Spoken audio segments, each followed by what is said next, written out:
Passe de zéro à héros en SEO, je suis heureux de te retrouver, je m'appelle Dimitri Ajon et je suis le fondateur de l'agence web Infoconception. Notre métier, c'est la création de sites internet et le référencement. Et dans ce podcast, mon objectif est de t'aider à remonter sur Google avec des petites techniques secrètes, sans trop de jargon, pour que tout le monde puisse comprendre et puisse appliquer ça sur son site web. Alors, aujourd'hui, je voulais te parler de ChatGPT et de l'utilisation que tu peux en faire en référencement naturel. Mais on est lundi, et avant ça, je t'encourage à venir sur LinkedIn, à venir sur Instagram et à me poser tes questions sur le référencement ou sur ce que tu veux. D'ailleurs, ça peut être sur l'agence. Et j'y répondrai lors de l'épisode de la FAQ qui sera mercredi. Je vais essayer de structurer un petit peu mieux ce podcast. Ce podcast est sans filet, sans réécoute. C'est pour ça que tu m'entendras hésiter, qu'il n'y aura pas de montage, mais ça me permet de l'envoyer directement une fois qu'il est enregistré. Il est actuellement 7h36, le podcast devrait être dispo dans tes oreilles à partir de 8h. C'est la magie de ne pas avoir de montage. Voilà. Bref, revenons-en au sujet du jour, ChatGPT et son utilisation pour le référencement naturel. Alors, sauf si tu sors d'une caverne ces derniers mois, tu as forcément entendu parler d'une IA, d'une intelligence artificielle, qui s'appelle ChatGPT, ou ChatGPT, pour les personnes qui se la pètent en anglais. Cette IA, elle est disponible pour tout le monde, tu as juste à créer un compte gratuitement, et tu vas pouvoir, en gros, communiquer avec elle. C'est-à-dire, c'est, je sais pas, comme si tu parlais à un être humain, on va dire ça, mais à quelqu'un qui aurait plein de connaissances, et du coup, il va pouvoir te proposer plein de solutions dans plein de choses différentes. C'est vraiment différent d'un moteur de recherche qui recherche quelque part pour te proposer une solution. Là, on t'apporte directement une réponse. Et du coup, il y a pas mal de personnes qui se servent de ChatGPT pour créer beaucoup d'articles de contenu et augmenter comme ça artificiellement les contenus de leur site web et remonter sur Google. Alors ChatGPT, c'est un bon outil, par contre il faut s'en servir comme assistant et pas comme maître à penser. Si tu as par exemple besoin de créer un article, il faut que tu te serves de ChatGPT, ok, pour te relire, corriger les fautes, apporter plus d'idées, demander son avis sur tel ou tel sujet, mais lui demande pas de tout faire de A à Z parce que tu te retrouveras avec des contenus complètement incohérents. Donc la première des choses que tu dois retenir pour ChatGPT, c'est que c'est un assistant. Voilà, tu peux t'en servir, il n'y a aucun problème en référencement naturel, mais il faut vraiment que ça vienne compléter une réflexion que toi tu avais sur un sujet sur lequel tu voulais rédiger une page web par exemple. Deuxième point, si tu veux te servir de ChatGPT, il faut que tu lui donnes un rôle pour le rendre beaucoup plus puissant. Il faut que, avant de démarrer quelque chose, tu lui dises dans la peau de qui il se met pour t'apporter une réponse. Je te donne un exemple. Si je dis à ChatGPT, donne-moi une balise title pour ce podcast, donc il va me créer un contenu. Si par contre je lui dis, mets-toi dans la peau d'un expert en référencement depuis 10 ans, qui a l'objectif de monter un site internet sur le podcast, écris-moi la balise title du site internet et de sa page d'accueil.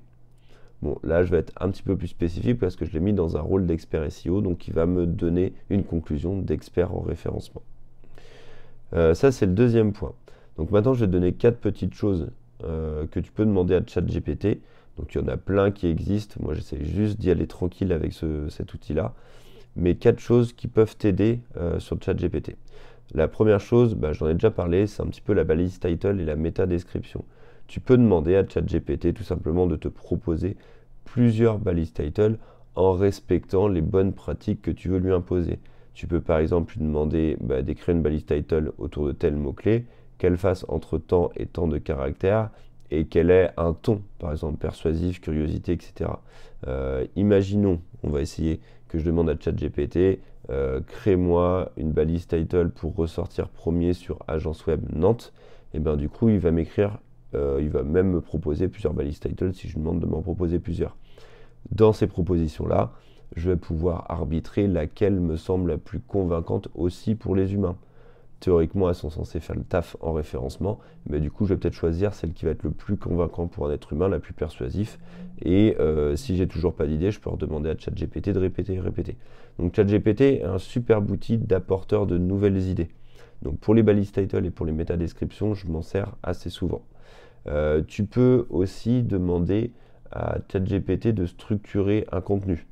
Par exemple, tu veux créer une page sur comment changer un chauffage. Eh ben, tu vas commencer à réfléchir par toi-même, ça c'est du bon sens. Il faut couper l'eau, il faut avoir des outils, il faut avoir acheté le bon chauffage, il faut avoir démonté l'ancien, bref, tu listes un petit peu toi sur le papier les idées que tu as. Alors je suis pas expert chauffagiste, hein, du coup c'est pour ça que mon contenu est un peu léger là, dans ma réflexion. Mais bref, tu peux lui dire à ChatGPT, je veux créer un contenu sur comment changer le chauffage, voici les différents points que j'avais en tête, est-ce que tu peux les compléter pour proposer un plan d'action qui soit correct. Et bien du coup, peut-être qu'il va te proposer des nouveaux points abordés. Et bien si tu fais ça, tu peux avoir une liste complète de points qui sont intéressants pour créer une page de contenu. Tu aurais ton titre, les différents points abordés, et après il te manquerait le texte. Et bien le texte, justement, c'est le troisième point pour ChatGPT, c'est que tu peux lui demander de créer du texte en fonction de tes contenus. Ce qui va être intéressant, c'est que tu peux le mettre aussi dans la peau d'un copywriter, d'une personne qui est experte en écriture persuasive, pour avoir l'ambition d'avoir une page de vente, par exemple. Si je reprends sur comment changer un chauffage, eh ben, quelqu'un de SEO, il va te faire tout un texte sur ce qu'est le chauffage, les différentes marques, quels sont les types de chauffage, etc. Ça va être très dans la thématique du chauffage, alors qu'un expert en vente, il va certes aborder les avantages, inconvénients de changer de chauffage par soi-même, etc. Mais va surtout avoir une politique de convertir à la fin qui va être beaucoup plus intéressant. Donc un ton beaucoup plus persuasif pour les contenus. Voilà, donc ChatGPT peut apporter ce genre de truc-là et c'est vraiment top. Tu peux lui demander de tutoyer, de vous voyez, de mettre de l'humour. Alors ChatGPT a un humour un peu incertain, mais en tout cas ça te donne une bonne piste. De toute manière, il faudra que tu relises les contenus qu'il te propose et il faudra que tu vois si ça colle avec ta ligne éditoriale, donc avec la manière dont tu parles sur ton site habituellement. Et puis si ça colle en termes de référencement. Encore une fois, ChatGPT c'est un assistant.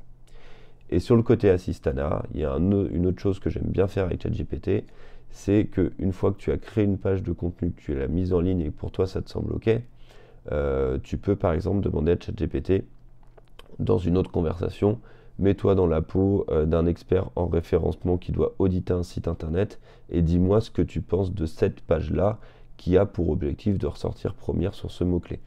Et bien si tu fais ça, avec l'URL de ta page, il va pouvoir te ressortir une conclusion de tout ce que tu as fait dans ta page. Est-ce qu'elle lui semble optimisée? Est-ce que le jargon il est assez bon? Est-ce qu'il y a du maillage, des choses comme ça? Bref, il va te faire une sorte d'audit édito. C'est à prendre avec des pincettes, hein, mais en tout cas ça peut t'aider. Donc voilà les 5 utilisations, 4 utilisations que tu peux faire de ChatGPT pour le référencement naturel. Je ne décourage personne à utiliser ChatGPT.